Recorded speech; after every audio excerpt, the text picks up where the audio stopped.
Guys, I am here with Corey Hauer, owner at LTD Broadband. Yeah, Corey, thank you for letting me interview you today. I appreciate it. No problem, Michael. So just my opinion, I just want to throw this out here. Like, I see you as a like real innovator in the ISP space, and like the way you've grown, the speed in which you've grown, you're really doing what a lot of other internet providers want to do. Like, you're actually doing it. What do you think has contributed to that success? Well, we're in a great spot. I mean, there's a lot of opportunity in our geography, and the likely suspects of the Frontiers and Windstreams and CenturyLinks of the world make for pretty fertile ground in the competitive landscape. So I would say that's probably the biggest opportunity for us, and the geography is pretty good too. I think a lot of different WISPs have strengths and weaknesses for geography. We don't have any mountains to put antennas on, but we do have grain legs. I think WISPs in general are pretty innovative with what we use as structures to get to customers. But I know our area, and we've been able to have some pretty good success. Yeah. Well, the rate in which you grow is definitely significantly above average, and even recently, which we'll get into in a little bit, which I'm proud to get to be part of. Your growth is just insane. But yeah, you you started your company. When did you start your company, or get in the ISP space? 2012 is when we really got our first tower built and started expanding. Okay, and what did you do to start? Put up your first tower, and then? Yeah, I mean, so we started on a water tower in Rose Creek, Minnesota, and that was a town where CenturyLink's DSLAM was full, and they were unwilling to invest in more cards or slots. So basically, anybody that wanted internet couldn't get it unless someone else canceled and freed up a slot. So we knew we'd be successful there, and we were. Got a good take rate. Initially, I literally door knocked for prospecting. I mean, hundreds and hundreds of miles of gravel roads, talking to rural residents, and kind of getting them to buy into something new that they'd never heard of before. It's natural tendency to be skeptical of somebody door to door, and that was there. But the good news is internet's pretty in demand, so people are willing to overcome their fears pretty quickly if they have an option for internet, and they did. So we achieved good success pretty quickly. Right. And is that what you'd recommend to somebody if they started like their WISP from scratch? Is don't be afraid to go knock doors, just totally pound the pavement? Like, would you say that's the best way to start? I do, and I understand that a lot of WISP founders are technical people that maybe are not the most social butterfly in society. Right. So it's probably hard for them to go knock on somebody's door and be brave and get rejected and have somebody not come to the door. I mean, you have to be prepared for that mentally. There's a phrase: you throw enough mud against the wall, some of it's going to stick, and there's truth to that. For sure. And so I think. We didn't really have a marketing budget per se at the time. That was the budget, was my sweat equity and time. And I think that's probably the case for a lot of WISPs that are startups. Yeah. Well, it paid off. I mean, you've grown a pretty awesome company. If you don't mind me asking, how many subscribers are you guys? Are we up to? You guys up to? We up to? Whatever. So I don't disclose that, but we have 1,800 towers, which I know when I go to WISP conferences, people kind of drop their draw a little bit at that number. And it's a big number, but I mean, it's something that has worked in our space. And I think, there's thousands more structures out there that we plan to build. But I think that my take is maybe a little bit different than some other WISPs. I think a lot of WISPs will just say, this is what we can reach, and that's what they're going to reach. And really, I think for me personally, I take it as a moral obligation, because really financially, we're sucking the air out of the room in a lot of these areas because we're the dominant provider. And for another provider to come in and kind of pick up the scraps on what we can't serve probably is never going to happen. And so we're willing to spend a little bit more money to fill in the nooks and crannies and cover the maybe harder to reach folks that some other providers might not be financially equipped to do it. And I understand that, but we're in a spot where we can afford to do it. And I think there's a moral obligation for us to help out the last dozen people that can't get service in an area by putting in a micropop or some other technology solution to get to the really hard to reach areas. Right. Well, you build it. Yeah. I mean, you serve an area, you serve it well. And, you know, there's a very long return on investment that we get to enjoy in this industry. We serve our clients well and they pay us for a long time, and that recurring revenue is incredibly powerful. So, but man, you and I have been working together for what, like 10 months now? Yep. And really you've helped, I mean, we've pioneered several programs together, and I think we've had some success in that. So if we were to get into a couple of those, if we started on our sales and marketing project, what kind of impact on your monthly sales have myself and my team had? Well, it's crazy, but it's literally doubled. And we had a high number before, but it ramped up, but we have literally doubled our sales to the point where it's literally the biggest problem we face as a company today. It's just getting everybody installed. And it's sort of scary, the backlog of orders that we have, and we're hiring more people and getting more vans out on the road. But it's a great problem to have, but it's a scary problem to have in the same vein. But right. Yeah, obviously we've been able to reach something that we weren't doing before. I mean, we were pretty successful before, I felt, relative to some other ISPs in our space. You know, and I know the numbers of some of the bigger WISPs out there, and I felt we were doing a really good job. But now we're doing double what was a really good job. So it's little impressive. Yeah, dude, it's blown me away too. It's been awesome to watch, and you have some big goals. I mean, you're not just stopping there, like you're wanting to keep going with that, right? Do you have confidence that our programs, like the numbers you've seen, the way we've done this, like that it's going to be scalable, like to numbers that maybe no one's even ever seen before? I mean, yeah, I don't see anything that's going to stop it. I mean, the results we have been able to achieve seem very repeatable across a wide geography. We cover about 50,000 square miles, so there's a lot of difference in different parts of our network, but the response rates have been pretty consistent, you know, between different parts of the network. So there's a lot of marketing agencies. Actually, when you and I met, you were considering going with a different marketing agency. But have you ever heard of a marketing agency having that kind of impact? Not in our space. In other spaces, yes, but not in our space.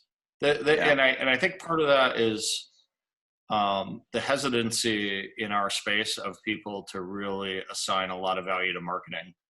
And I sort of I understand the mindset. Like a lot of the WISPs that I talk to are like, yeah, you know, we're here and people sign up for our service because we're here and they know about us and we're the local WISP. And that's true, but I think there's a lot more on the table than just the default sign up people. Like if you actually market to someone and say, hey, HughesNet customer, there's something better available.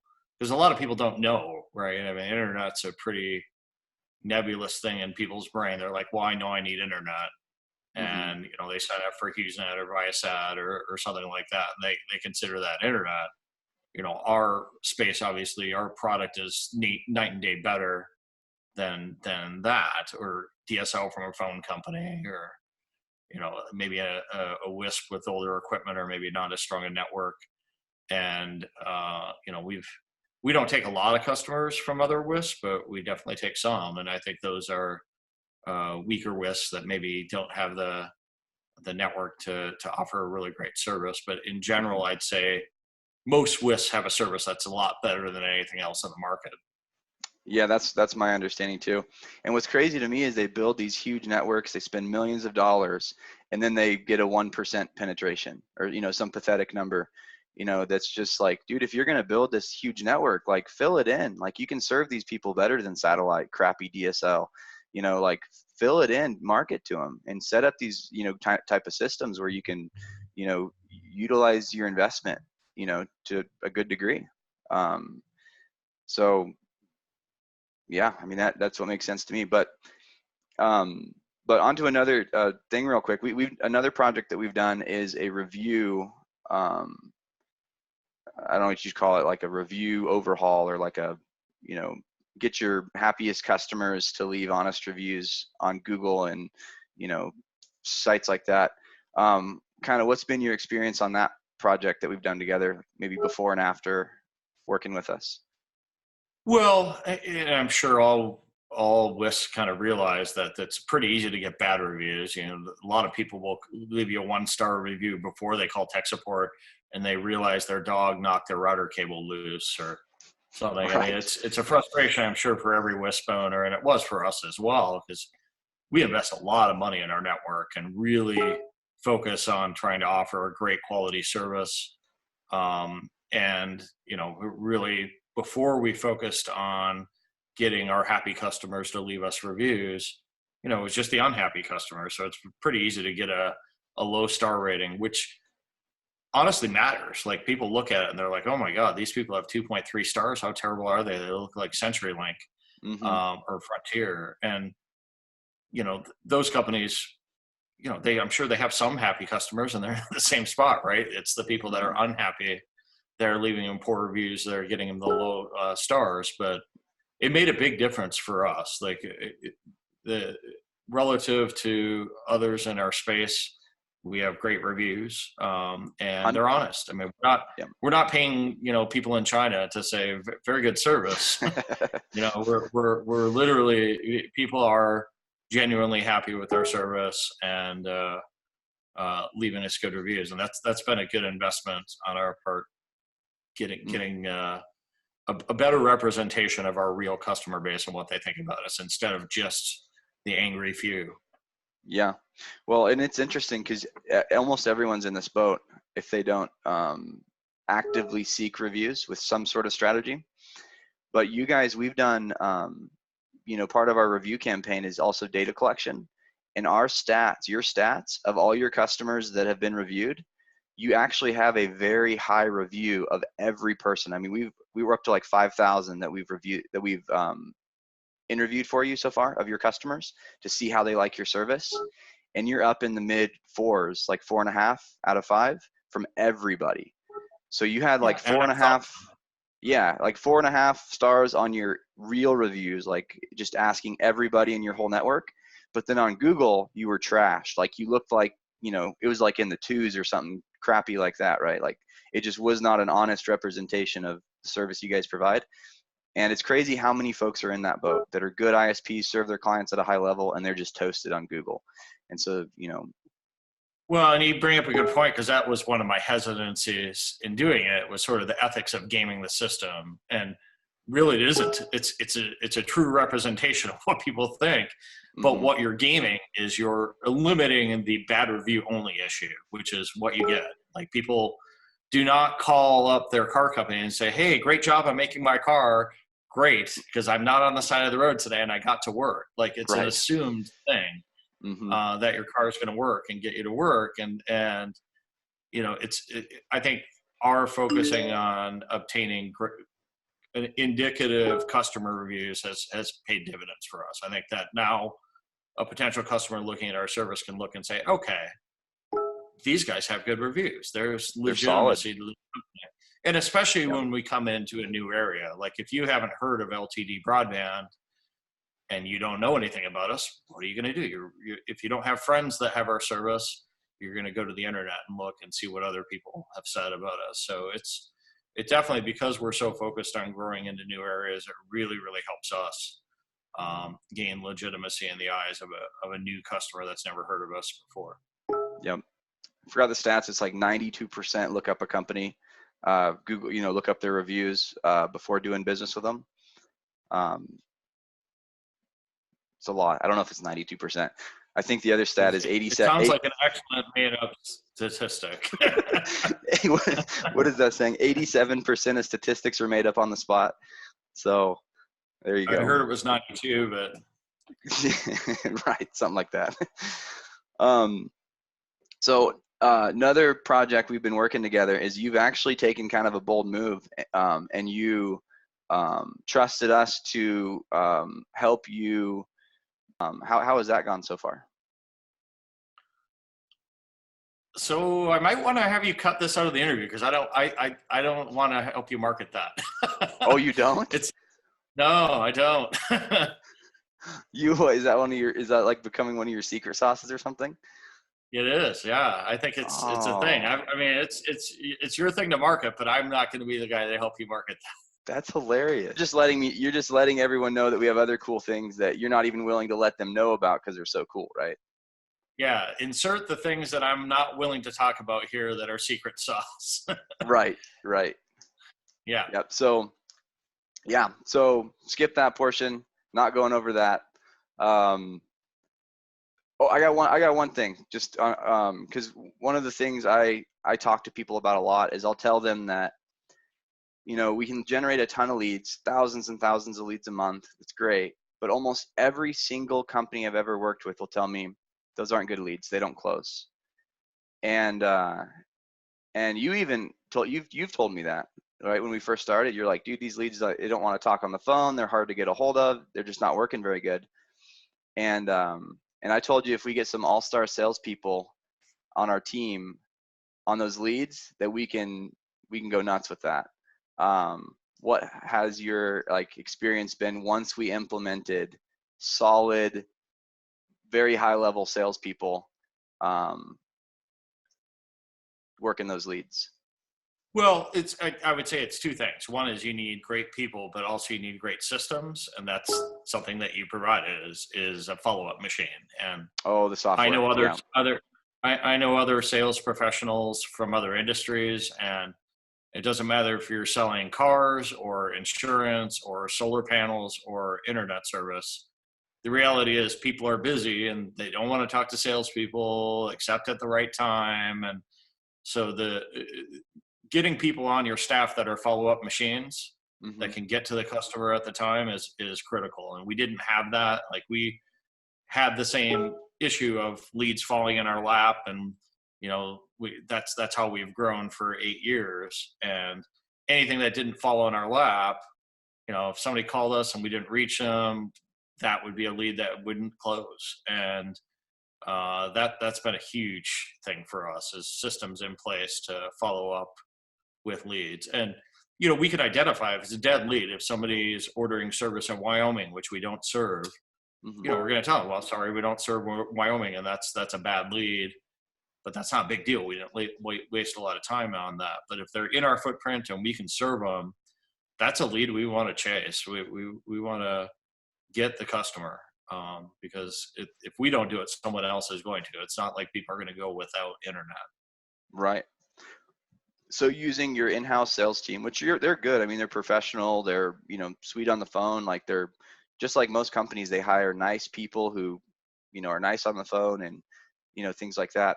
And obviously our salespeople are nice on the phone too. But like how big of a difference does it make to have a great sales team versus having kind of a in-house sales team that's just used to maybe taking orders and following up and being sweet, but not excellent salespeople? So it's hard to slice the onion and figure out what we did that's doubled our sales, but I would say that a lot of our what I would attribute our doubling of sales to is closing. That I I I do to too. steal a line from Glengarry Glen Ross, always be closing. And the fact that we're closing a higher percentage of our leads is why we've doubled our sales, is because we were getting the leads, and maybe as we've ramped up over 10 months, we've got more and more leads, but now we're closing more leads. So Hmm. I feel like we've been getting a much higher number of leads for some time, and before we even started working with you, we're getting a lot of leads too, Hmm. but now we're closing a huge percentage of all of those leads. So we have a bigger pot of leads and a much bigger pot of closes. Yep. Yep. And this is one of my secret sauce items that the only reason I'm willing to share it is because I don't think anyone in our industry knows how to duplicate it, because there's a lot to it. There's finding the right type of person. There's, a whole system to implement. So I'm not worried about saying it, but I think that is the lowest hanging fruit in our industry, is figuring out the sales components. And that alone, just really will skyrocket someone's sales. And here's the thing, one thing too, is people will talk about sales and they'll kind of think, oh, it's sleazy, or, oh, you're just pushing people into sales. But that's not the case. Like, that to me is not good salesmanship. Like, good salesmanship is great systems, great follow-up, great value provided, a great crafted offer, all these like little things combined to make an exceptional offer that it's easy for someone to say yes to. So yeah, there's myths on that I always like to dispel, because people just think sales are sleazy. And I'm like, dude, sales are amazing. They're not sleazy. They don't Yeah, have I to mean, be sleazy. if you look at the successful companies in our space and even other telecoms, I mean, that's the common element that they have. And I know a lot of WISPs that we don't compete with. Some WISPs that are commercial only, some WISPs that are in geographies far from us. And the ones that are successful all have that component. They have great sales teams, and they go out and they beat the bushes and they get a lot of sales. And, I'm sure they get tons of rejection too. And not everyone is set up to handle the rejection and move on to the next sale. But that's what makes a great salesperson, and probably is a different person than the person who can answer the phone and be nice.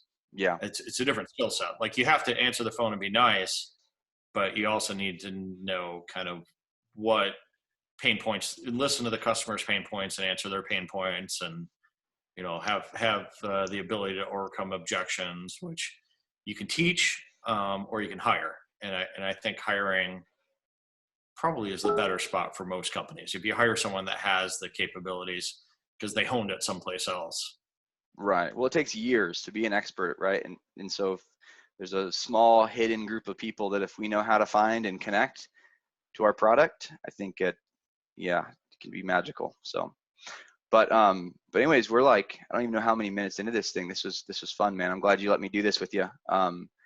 So yeah, man, thank you for letting me interview you. And thanks for trusting us to work with you too. I know it was a big leap of faith 10 months ago when we started working together, and just to see what we've built in the last 10 months, it's been really an honor to be part of. And I definitely look forward to what we're doing in the future. So I agree. Thanks, Michael. yep. See you, man.